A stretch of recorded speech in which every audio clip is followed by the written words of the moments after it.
Buenos días, nosotros somos Grupo México y les presentaremos el análisis financiero de las métricas y métodos de valoración de esta empresa. Bueno, primeramente pues podemos decir que este tipo de análisis financieros son una herramienta muy importante para las empresas, ya que les ayuda a identificar su situación económica, su rentabilidad, su potencial de crecimiento. Y bueno, pues en esta ocasión el análisis de Grupo México lo que busca es identificar el comportamiento económico de la empresa y sus áreas de oportunidad. Bueno, Grupo México es uno de los conglomerados industriales más grandes de México y de América Latina. Tiene tres actividades: la minería, el transporte y la infraestructura, aunque pues su principal o su enfoque es la minería, y pues fue fundada en 1978. Bueno, aquí tenemos los datos históricos, podemos ver cómo se ha comportado la empresa en los últimos 4 años. Primeramente podemos ver pues que en 2021 fue un año muy favorable económicamente para la empresa. Podemos ver que sus ventas desde alrededor de 11 millones aumentó hasta 14 millones de 2020 a 2021. Igualmente esto favoreció sus utilidades, tanto bruta de operación como del ejercicio. Igualmente su efectivo y sus flujos de efectivo aumentaron. Y podemos ver que sus deudas, sus cuentas por pagar no han tenido muchos movimientos, es decir, que no han tenido que recurrir a muchísimos más préstamos. Siempre se mantiene equilibrado, con unas altas, con unas bajas, pero constante. Igualmente podemos ver que respecto a sus ventas de utilidades, para 2022 hubo una decaída. No fue muy grave, pero para 2023 se elevó un poco más y se mantuvieron constantes sus utilidades, o sea, no tuvo más pérdidas que respecto al año anterior. Ahora tenemos las premisas. Estas son algunas de las premisas que se usaron para presupuestar los estados financieros de los próximos años de la empresa. Primero tenemos algunos de los que se calcularon a través de tendencias, es decir, se saca el promedio de qué tanto aumentan o disminuyen estas premisas respecto de un año a otro, y se saca un promedio. A este promedio igual se le suman factores externos como son la inflación, los gastos financieros, es decir, CETES, y productos financieros que se utilizó la TIE. También tenemos las que se calcularon por porcientos integrales, por ejemplo, el costo de ventas y los gastos de operación. ¿Cómo es esto?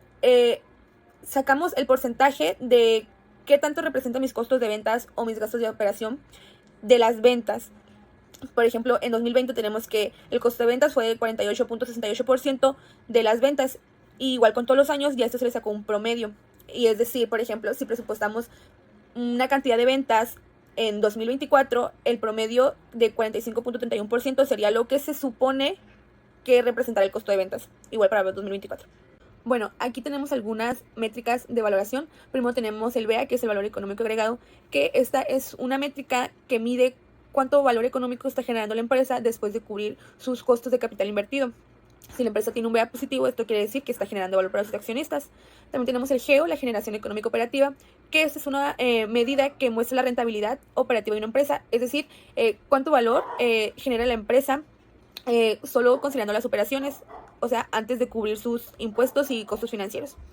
Y tenemos el EGB, el estado de generación de valor, que esta muestra cómo se genera y distribuye el valor dentro de la empresa, o sea, para sus accionistas. Bueno, aquí tenemos algunas métricas de valoración. Primero tenemos el VEA, que es el valor económico agregado, que esta es una métrica que mide cuánto valor económico está generando la empresa después de cubrir sus costos de capital invertido. Si la empresa tiene un VEA positivo, esto quiere decir que está generando valor para sus accionistas.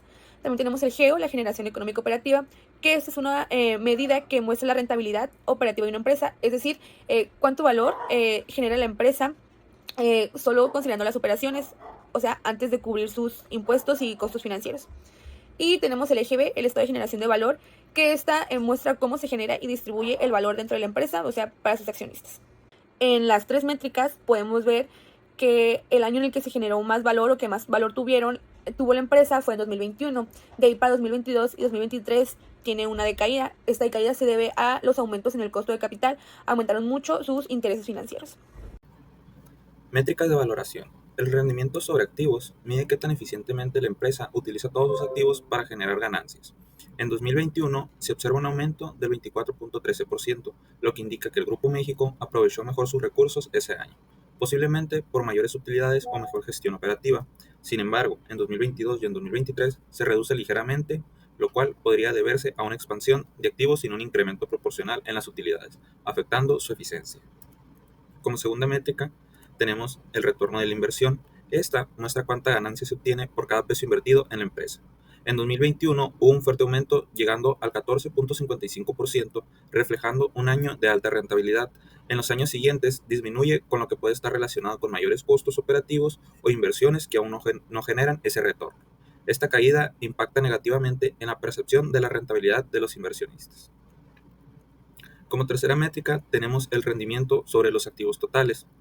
Esta también tuvo su punto más alto en el año 2021 con un 45.54%, lo que indica un excelente uso de todos los activos en ese año para generar valor.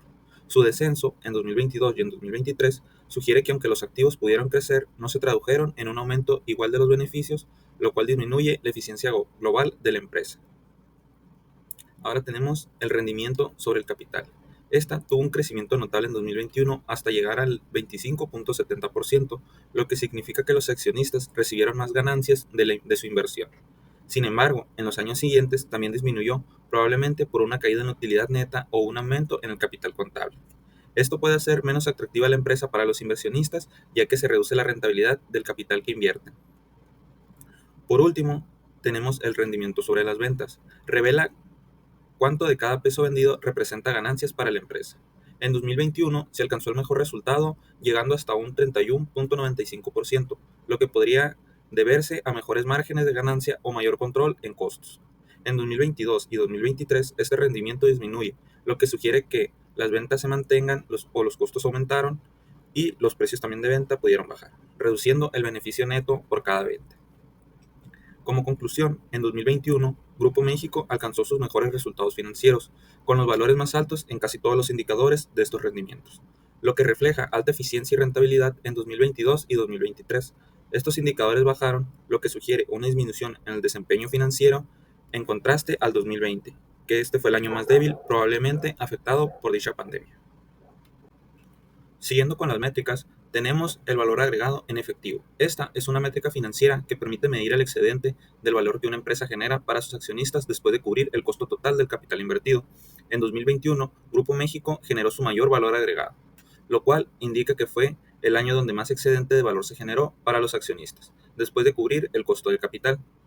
En 2022, este valor disminuyó y en 2023 se redujo a número negativo, lo cual sugiere una pérdida de eficiencia financiera o menor rentabilidad respecto al capital invertido.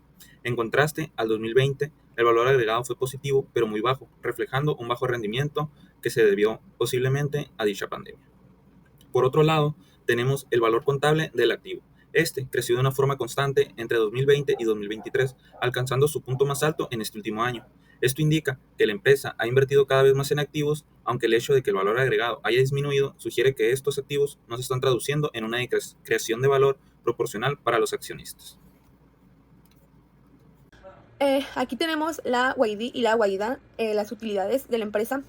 Primero la UID, la utilidad neta antes de intereses e impuestos, pues como su nombre lo dice, esta métrica mide la ganancia que tiene una empresa antes de descontarle sus intereses y el pago de sus impuestos. Igual es útil para comparar el desempeño operativo de la empresa sin descontarles estos costos financieros. Y la UAIDA, que es la utilidad neta antes de intereses, impuestos, depreciaciones y amortizaciones, es como la UAID, pero un poco más específica, más limpia, porque también le quita sus depreciaciones y amortizaciones. Para Grupo México podemos ver que estas utilidades tienen su incremento igual que las otras métricas en 2021 y para 2022 tienen un decremento. Podemos decir que este decremento ya no tiene que ver tanto con los intereses, sino que ya fue más bien un efecto de sus operaciones. Hola, mi nombre es Estefanía Díaz y en esta sección yo les hablaré sobre los métodos de valoración aplicados en Grupo México, una de las principales empresas del país en minería, y analizaré distintos enfoques financieros utilizados para determinar el valor de la empresa y explicaré los resultados obtenidos de cada uno con apoyo de gráficas comparativas. Comencemos con BAM. Este método compara Grupo México con otras empresas del mismo sector, tomando como referencia el comportamiento del mercado. Es muy útil en procesos de compra o inversión. En este gráfico que vemos, el valor más alto se obtuvo en 2023 con 711 millones, lo que refleja una recuperación significativa a respecto de 2022, que cayó en 512 millones, que probablemente debido a factores externos como las fluctuaciones en precios internacionales de metales o el desempeño operativo. Pasando al siguiente gráfico, vemos el método de valor en libros, que aquí se considera únicamente el capital contable, quiere decir activos menos pasivos registrados. Es un método muy conservador. Y podemos ver que el valor fue aumentando cada año, desde 16.5 millones en 2020 hasta 21.5 millones en 2023, mostrando una mejora constante en la estructura financiera de esta empresa. Pasando al método de activo circulante neto, que este es el que refleja la liquidez del negocio al restar pasivos circulantes a activos circulantes. Y pues muestra que el Grupo México muestra valores negativos cada año, como lo vemos en la gráfica. Por ejemplo, en 2023 fue de menos 2.98 millones, lo que indica que sus pasivos circulantes superaban sus activos líquidos, algo muy común pues en empresas con mucha inversión operativa. Y pasando en base al valor del capital contable, este toma directamente el capital contable del balance para estimar el valor. Como se ve en esta gráfica, los valores coinciden con los del método de valor en libros, porque utilizan las mismas cifras contables. En 2023 igual fue de 21.5 millones, igualmente que en valor en libros. Por último, pasamos al siguiente gráfico donde muestra el beneficio económico, que este mide la rentabilidad real de la empresa. En caso del Grupo México, aunque tuvo un flujo de caja operativo saludable, no logró generar un valor económico positivo, que esto se debe a su TIR comparado con su capital contable. Pero sin embargo, las proyecciones a partir del 2024 fuimos optimistas, ya que se espera un crecimiento constante en su flujo de caja. Después pasamos a la capacidad generadora de utilidades actuales, que esta valora a la empresa con base a sus utilidades recientes ya ajustadas por inflación y por su riesgo. Aquí se aplicó un múltiplo técnico ajustado y se multiplicó por las utilidades ponderadas y acciones en circulación. Después pasamos a las utilidades futuras, que esta proyecta los ingresos esperados a futuro y los trae a valor presente, que al multiplicar el precio unitario estimado por el número de acciones en 2023 obtenemos el valor proyectado de la empresa. Y finalmente, los valores reales de activos y pasivos, que esta depura los activos y pasivos para ajustarlos a valores actuales. El resultado fue de 3.923.905, mostrando el valor neto tras ajustar pasivos a su valor presente utilizando CETES como tasa de descuento. A continuación, en esta gráfica se muestran 4 métodos de valoración aplicados a Grupo México. El que más pesa es el de flujos de efectivo presupuestados, porque refleja la rentabilidad futura de la empresa, lo cual es clave en una compañía con ingresos constantes como lo es Grupo México. Goodwill también aporta valor, ya que representa intangibles como la marca y su posición en el mercado. El valor contable ajustado tiene menor peso porque no refleja todo el potencial ni los activos intangibles que tiene la empresa. Finalmente, la ponderación de factores combina varios métodos para obtener una visión más equilibrada. En resumen, el valor de Grupo México está más ligado a su capacidad de generar ingresos que al valor de sus activos en libros. Y como por último, se están presentando las correlaciones. Como se puede ver en esta gráfica, se muestra la relación entre dos indicadores financieros de Grupo México, el ROI, retorno sobre la inversión, y el ROE, retorno sobre el capital. Ambos indicadores reflejan qué tan rentables son para la empresa. El ROI mide el rendimiento en función de las inversiones totales, mientras que el ROE mide la rentabilidad para los accionistas. Quiere decir qué tanto ganan sobre su capital. La correlación entre estos dos indicadores fue del 0.968, o sea, un 96.81%, lo cual indica una relación muy fuerte y positiva.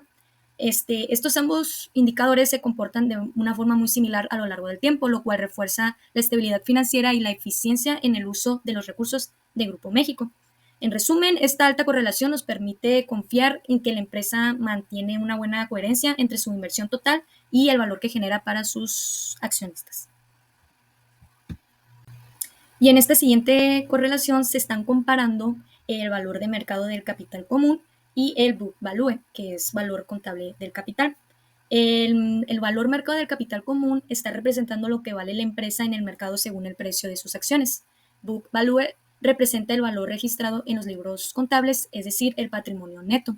Lo más relevante de esta gráfica es que la correlación entre ambos valores es perfecta. Uno que es el 100%. Esto significa que ambos han crecido exactamente al mismo ritmo entre 2020 y 2023. Esto pues nos está diciendo que hay una relación directa y totalmente proporcional entre el valor contable y el valor del mercado. Esto puede interpretarse como una señal de transparencia y estabilidad, ya que el mercado percibe el mismo valor que la empresa refleja en su contabilidad. Y esto sería todo por nuestra parte. Muchas gracias por su atención.